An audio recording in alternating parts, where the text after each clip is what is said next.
안녕하세요. 반갑습니다. 채널을 하나 더 개설하게 됐어요. 최근에 제가 사업을 하다 보니까 사업에 관련된 내용들을 다루면 좋을 것 같다, 이런 생각이 들어서 제가 부동산 유튜브 채널을 하고 있잖아요. 거기다가 올리기에는 뭔가 되게 애매한 거야. 노세TV라는 게 원래의 방향성은 놀기 위해 고군분투하는 모습을 담으려고 했는데, 하필 그때 부동산 시장이 붐업이 되면서 그것과 맞물려서 부동산 관련 채널이 돼버린 듯한 느낌. 근데 거기다가 이런 사업에 관련된 거, 성장하는 과정을 올리면 뭔가 안 맞는 것 같아서 새로운 채널을 개설을 하게 됐습니다. 근데 부동산이라는 게 큰 돈이 들어가고 한번 돈이 묶이게 되면은 장기간 어떻게 할 수가 없잖아요. 그러려면은 버틸 수 있는 힘이 필요하잖아요. 작년, 그러니까 2022년 9월부터 현금에 대한 압박이 오기 시작했어요. 백수고 현금 창출 능력이 없다 보니까 스마트 스토어를 시작을 하게 됐습니다. 제 나이가 40이 넘어가고 이렇다 할 경력도 없다 보니까 직장에 못 들어가잖아요. 스마트 스토어는 어떠한 스펙, 경력 이런 걸 요구하지 않더라고요. 열심히 맨땅에 헤딩하듯이 하면은 언젠간 매출이 늘어나고 그 매출로 현금 흐름을 만들고 그렇게 키운 다음에 그 현금 흐름을 바탕으로 부동산도 해 나가야겠다, 이렇게 생각을 하면서 스마트 스토어를 시작을 했습니다. 호기롭게 시작을 하고 하루에 10시간, 15시간 투자를 했지만 생각만큼 쉽지는 않았어요. 그래서 첫 달에 매출이 40만 원이 나왔고 마진은 4만 원 이랬습니다. 10% 마진이 나오는 거죠. 처음에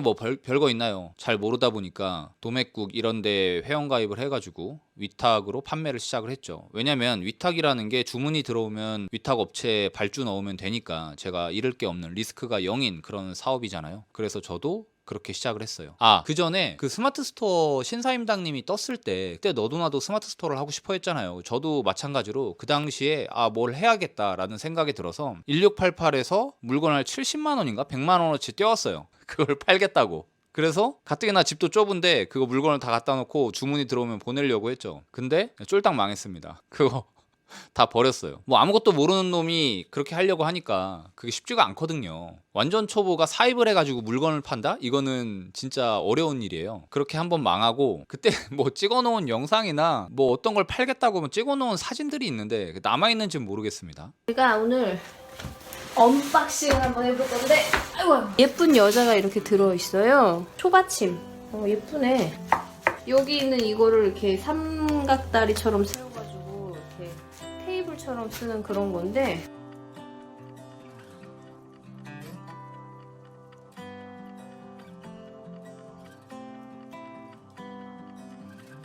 그러고 안 되겠다, 그럼 옷을 팔아야겠다라고 생각을 해서 어디야, 동대문에 한번 갔어요. 가가지고 후드티 가지고 와가지고 와이프 데려가서 상세 페이지 만든다고 입혀놓고 찍고 그렇게 했거든요. 그것도 내가 보기엔 질이 진짜 좋았어. 나 지금도 입고 다녀. 과거 영상 보면은 그거 입고 찍은 사진들도 굉장히 많을 거예요. 그만큼 가격이 비쌌지. 그래서 10,000원을 남겨 먹어야겠다 싶어가지고 25,000원에 떼어서 38,000원에 이렇게 팔았나? 그랬을 거예요. 근데 친구가 했던 얘기가 되게 웃겨요. 야, 너 후드티 지금 쿠팡이나 이런 데 가면은 10,000원짜리가 후드룩한데 가뜩이나 기모도 아닌데 그게 팔리겠냐? 이러더라고요. 역시나 하나도 안 팔렸습니다.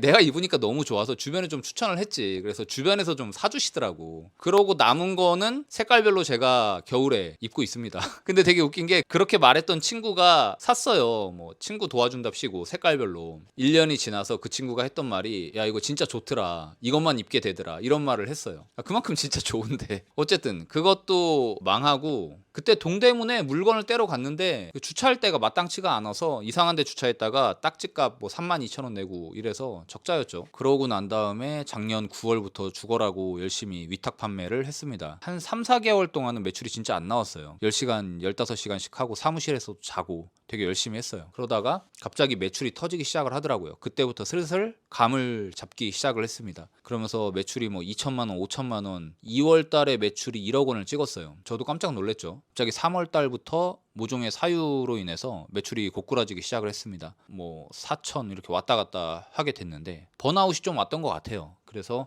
현금 흐름은 필요한 상황이었고 어떻게 해야 되나 싶어서 스마트 스토어 강의를 시작을 했죠. 근데 스마트 스토어 강의를 듣고 되게 열심히 하시는 수강생들이 있어서 그거 보고 좀 자극이 됐어요. 저도 열심히 해야겠다라는 생각에 다시 열심히 하게 됐고, 그러면서 매출이 좀 증가하기 시작하더라고요. 5월 달에 매출이 5천만 원 정도 나오고 6월 달에 매출이 7,500만 원, 8월 달에 매출이 1억 2,500만 원, 9월 달에 매출이 1억 8,500만 원 정도를 찍었습니다. 이번 달은 한 1억 5천에서 2억 사이로 나갈 것 같아요. 매출이 정체기가 왔는데 그런 그런 이유는 그 위탁 판매에 대한 한계를 좀 느꼈어요. 위탁 판매 하시는 분들은 굉장히 공감을 할 거예요. 위탁이라는 거는 주문이 들어오면 제가 도매국이나 이런 사이트에서 주문을 해서 보내주는 방식이잖아요. 근데 여기에 문제점이 있죠. 그 A라는 업체가 도매로 저한테 넘기는 건데 A라는 업체에서 파는 상품이 있다고 가정을 해봅시다. 근데 거기가 사이즈가 95가 있고 100이 있다고 해봐요. 저는 95, 100 사이즈 이렇게 올려놨죠. 그리고 제 스마트 스토어에서 100 사이즈가 팔렸어요. 그러면 저는 도매국에 가서 그 A라는 업체한테 100 사이즈를 사야 되잖아요. 근데 가보면 100 사이즈가 품절이야. 어쩔 때는 그 상품이 다 끝나버려. 그러면 저는 그 물건을 팔고 싶어도 못 팔잖아요. 이런 현상들이 좀 발생이 돼요. 더 나아가서 그 업체가 저한테 물건을 주지 않는다면 저는 그 상품을 팔고 싶어도 못 팔게 되는 거잖아요. 이게 그러니까 가격 통제력이 없다고 표현을 하거든요. 통제력이 없어요. 내 통제력을 벗어난 거예요. 결국엔 이 A라는 업체도 중국에서 물건을 떼와서 도매국에 올린 걸 거예요. 그러니까 제가 이 A라는 업체가 돼서 직접 판매하면 되는 거죠. 그러다 보면 사입을 해야 되는 거니까 제가 중국에서 직접 물건을 떼와서 팔면 되는 겁니다. 그거를 지금부터 좀 해보려고 합니다. 근데 여기서도 되게 웃긴 게 뭐냐면 중국에서 아무거나 물건을 떼와서 팔기 시작하면은 그건 이제 보따리가 되는 거거든요. 뭐 1,000원에 떼와서 3,000원에 팔아도 되는 이런 구조인 거죠. 근데 여기에서 제 브랜드를 입히게 되면은 가격이 달라집니다. 브랜드 파워가 생기는 거죠. 생각을 해봅시다. 똑같은 바람막이 집업이라고 해봐요. 그 집업에 예를 들어서 켄조라는 브랜드가 들어갔을 때와 켄조라는 브랜드가 없을 때의 가격 차이는 천차만별일 거예요. 그것처럼 나만의 브랜드를 구축을 해서 가격을 좀 높게 받으면 됩니다. 근데 이 브랜드 구축이라는 게 생각처럼 쉽지가 않아요. 굉장히 오랜 시간 그리고 많은 돈을 투여를 해야 브랜드 힘이 구축이 되는 거죠. 그래서 이 브랜드를 구축을 하는 동안에 소규모로 중국에서 물건을 떼와서 팔면서 현금 흐름을 만들어야 돼요. 저는 지금 안정적이라고 말하긴 뭐하지만 위탁으로 그래도 월 1억 원 이상을 팔고는 있어요. 여기서 현금 흐름이 나오는 거죠. 그 현금 흐름을 바탕으로